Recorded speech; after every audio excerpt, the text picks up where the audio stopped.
Way down south of Africa. During the winter time, we have big ocean and big swell.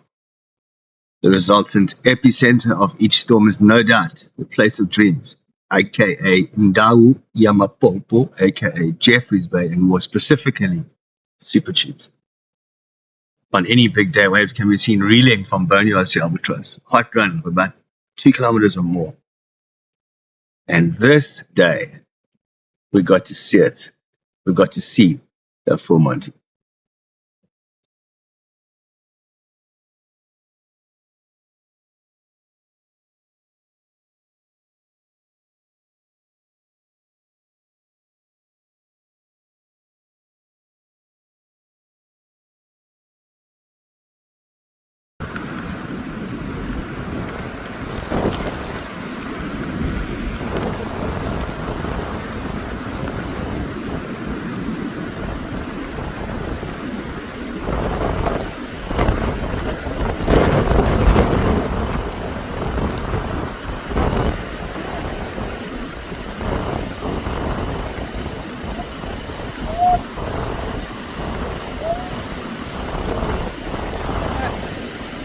It's a bomb, eh? Jesus.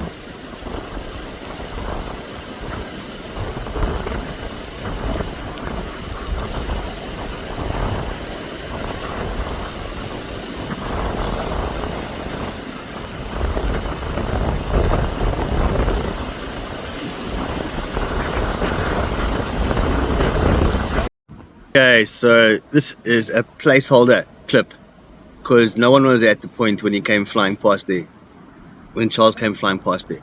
So this clip is just to let you, for you and for me and for everyone, to understand how far he had to go just to get to the next clip.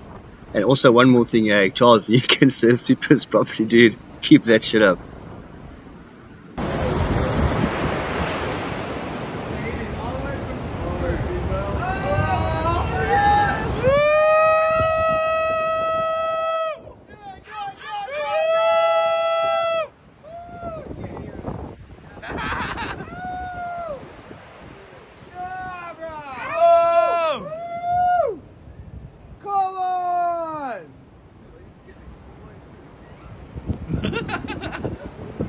That's amazing. With the Goldie's barrel. I surfed that sick.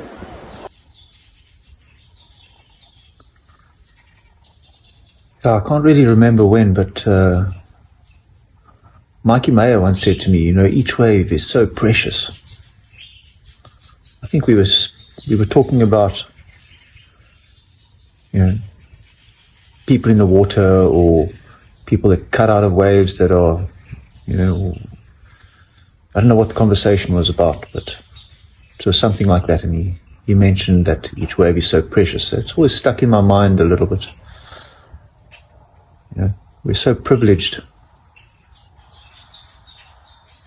to be able to do what we do in terms of surfing and, you know, to experience it or to realize the experience. I suppose that's what it is. It's realizing the experience you're having, because one can easily be spoilt and not acknowledge or sit with the feelings that one has. And this is an opportunity for me to sit with the feeling of what happened that day, that Monday.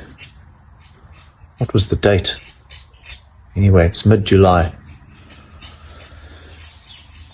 It was a big Monday. I mean, I remember some big swells there. We've had one huge swell this year, and like last year was the biggest day ever, wasn't it?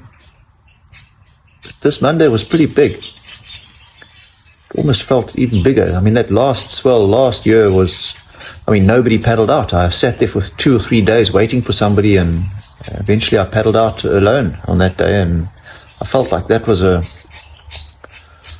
great self-achievement for me, was to have the guts to paddle out on my own, because it's always a difficult thing. And I managed. I mean, I had a silly wipeout, which actually Mickey Duffus was there, and he filmed the first wave, and I was on a borrowed board. It was a 6'6", of course, theoretically way too small for that day. But I caught a wave and it started off beautifully, and then the board just hooked a rail. It just wasn't right for me. And eventually I came in and I did actually get a very good wave there.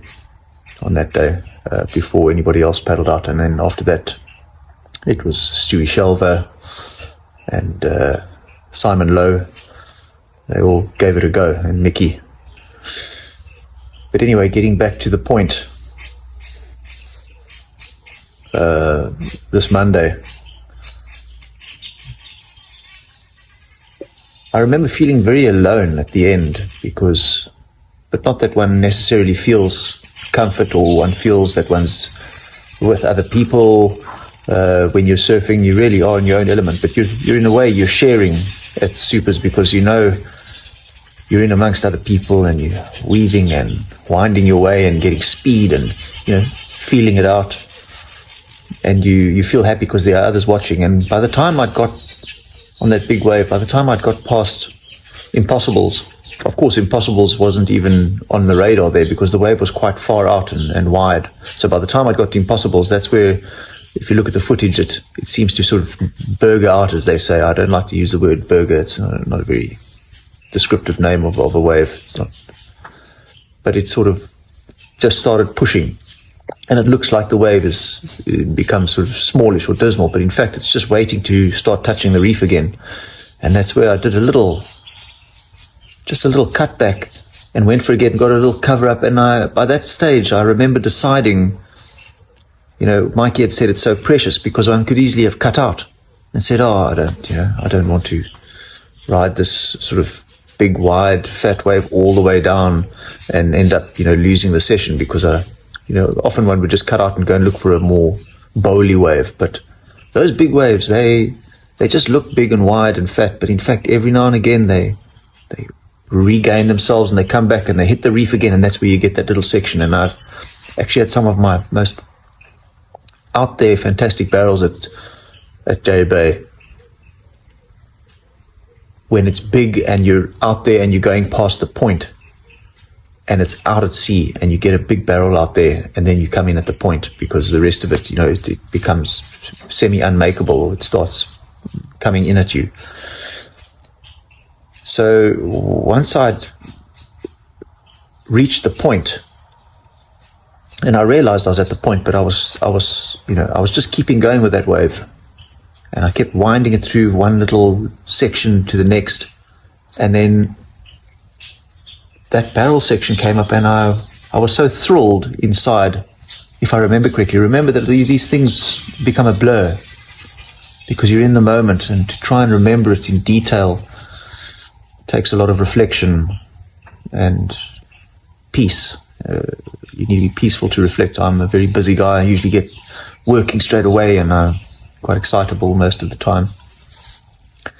But I remember lining it up and getting that barrel section and coming out, just gave me a little slap on the head, and I came out and it was cool. And it just kept on going and riding, and then by that time I didn't have jelly legs, because in fact I hadn't been winding that wave, I hadn't been driving hard. So often if I catch a wave from boneyards, by the time I get to where everybody else is taking off, my legs are tired, and that's where I've either had a barrel, and then now only the best section, the car park section's coming up, and my legs are already jelly, so I often fall there. But in this case, I'd just ridden that wave, just gliding. It was gliding with its power and its speed and its sections. It didn't require any hard driving to keep the speed up. But by the time I got through that barrel, where I thought it was at the point, that was right in front of that house where the American chaps were hooting. I didn't hear anything, of course. By that stage, I was feeling alone, but I was enjoying. It was peaceful, and I realized that I'd gone further than one normally goes. Normally one would come in at the channel at the point there, or get washed up there, and so I'm assuming that was around about Albatross. Perhaps it's called something else. Of course one couldn't see any rocks because the tide was quite high by then. But I kept on going down, and I did that top turn after the barrel. I came down and I did a nice little top and gave a little section, and then I just carried on riding that wave and riding, and you'll see now there's video footage, which I didn't realize there was any footage at all, and I'm not used to people taking any footage of me whatsoever, and there's not usually any focus on me. I'm not really one of these slashy, flashy surfers, which is what I'm assuming the cameras are usually focused on. But in this case, I'm down at the point. Who's going to be taking clips of people at the point? Or that it was big. And so after that, I ended up riding, and then eventually there was just white water, but it was quite far away. And then my legs by then were quite jelly, and I just sort of fell back and washed. And I washed, and of course I couldn't, you couldn't see any rocks. And when I washed up, there was I don't know Albatross very well. I've never really surfed there at all. I've never even been to Albatross. I might have taken my kids there once to have a look, but I wasn't just really that familiar with the surroundings. But there was a car park there. So was there sort of grey, maybe a little grey, it's a bit of a blur, little grey rondavel plastic umbrella things maybe, and there was a beach. So there was a bit of beach sand, and I washed up there, and I remember I was so alone. It was quite epic and lovely, and I thought, my goodness gracious me, it's not the end of the day yet. I'm going to go and try and get more waves. And I started running up the beach. I always run, I never really walk. So I started trotting, and I'd been trotting for about maybe 5 minutes, and the chaps at that house started calling and saying, "We got you on I got you, I took a video of you, what's you," and you call him Jomo. I've seen him often in the last 3 years, at the point or whatever, when I take my kids there. "What's your name, man? What's your name?" I said, "My name's Charles," because he wanted to show me the video. And I looked and I saw, goodness gracious, they caught it, and I was so grateful that that people share that kind of thing. Usually there's generally a little bit of ego involved in surfing, in the surfing world. I was never quite sure. It's so nice that people are so sharing and appreciative, and everybody cheers each other on in this, especially in our zone there at Jbay. I've really come to love Jbay over the last 10 years. Of course, there was a 5-year period prior to that where we surfed in Plet because we had the super bank that formed after the floods, and we didn't really go to Jbay because we had the best wave in the world right here. And then obviously many years before that, I'm doing periodic trips, but I've fallen in love with that boneyard section. It's very challenging, and I just love that challenge. Gets the most fantastic barrels. Back to the story, these American chaps were just, they were just so great. I said, what was the word I used? Anyway, I can't remember. And I was so happy. And then he asked me for my number, and he was going to WhatsApp the video to me, and I thought that was really, very sweet. And I carried on up the beach and ran, and I ran all the way, and I actually ran all the way to Boneyards again. By this stage, the swell was strong, and the tide was getting really high. And I tried to jump in at Boneyards, and I tried twice. I got washed in, and then eventually I managed to jump in, and I copied one of the local guys who jump in and they just wash across Boneyards and wash out at where the channel is. That's the best way when it's so big. But then I never thought about it again, and I'd kind of forgotten about the first section of the wave, and it all seemed like it was just a cruisy wave. And then that chap sent it to me. He sent me the video, and it was just so cool, with a fishing rod in the center and the little aloe on the side and the little barrel section. It was the best little barrel section. I mean, I didn't do anything particularly extravagant on that wave, and so it was a nice little piece. And the next part of the session, I lost my board. The string pulled out under the little just under the little bar on the leash plug. Of course, sometimes I put my leash in like that. It doesn't work. Obviously, it's kind of silly. So I lost my board at 5 o'clock. I mean, I got washed around. I got one or two good waves from boneyards and a few, but then I lost the board. And I lost it for a good part of an hour. Nobody saw the board, and I lost it right in front of the car park section. So a white board in the white water. I know Dion Latergan was there taking pictures, and I begged him to have seen it. Of course, he hadn't seen it. So I ran down the beach, and then Marky Parman, what a wonderful fellow. I've had one or two meetings with Marky in my life, and also with John Parman, his older brother, and I've surfed with his family over the years here and there, Jbay.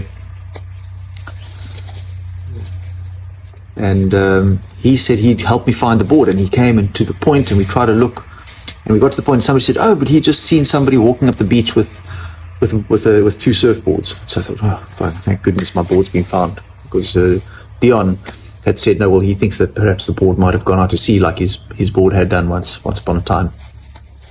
And I came back up to Pepper Street, and there somebody had walked past Dion, and Dion had recognized the quad setup, and he knew it was my board. I'm very thankful for that. And he grabbed the board, and I found it again, and that was the end of the day.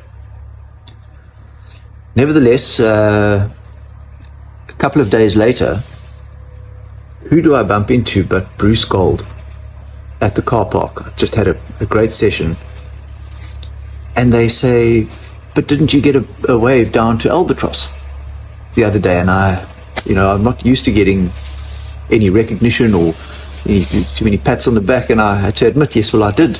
I didn't want to make too much of a thing of it, because I didn't want to make as though I was claiming that I had done so. However, it seems that I had, and the memories became more and more vivid. And he said, by George, I'm going to go and find some other video footage of that wave, because of course I had no idea that there was that type of thing, that you could go on cams and things. I'm not extremely technically advanced in terms of photographs and cameras. And he went and found the footage, and it's just so sweet to be able to put those two together, just to have a little bit more of a vivid memory of that experience. And it goes back to, as I said, like Jbay saying that each wave is very special, and that's one of the reasons why I stuck with that wave, because that always sticks in my head when I'm surfing Jbay.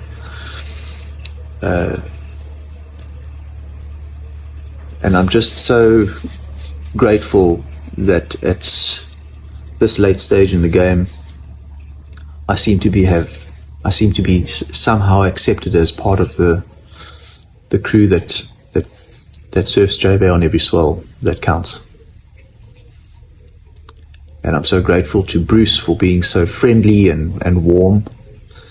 I met him a few times in my life when I was about 20, and again later at 25, and then I started growing vegetables, and he once upon a time said to me, hey Charles, I'll swap you some of those vegetables for a massage. And by George, he did his best, and he gave me a good old back rub, and he intensely tried to give me a good massage, and I gave him some vegetables. That was one of the first encounters I had with Bruce Gold, and over the years, I've called him Moses in my mind. Whenever we talk about stories here, Clayton Bishop and Andrew Marr and myself, we grew up together, and we always used to speak of Moses. And there might have been another Moses before Bruce, but Bruce was always our Moses. Anyway, thanks.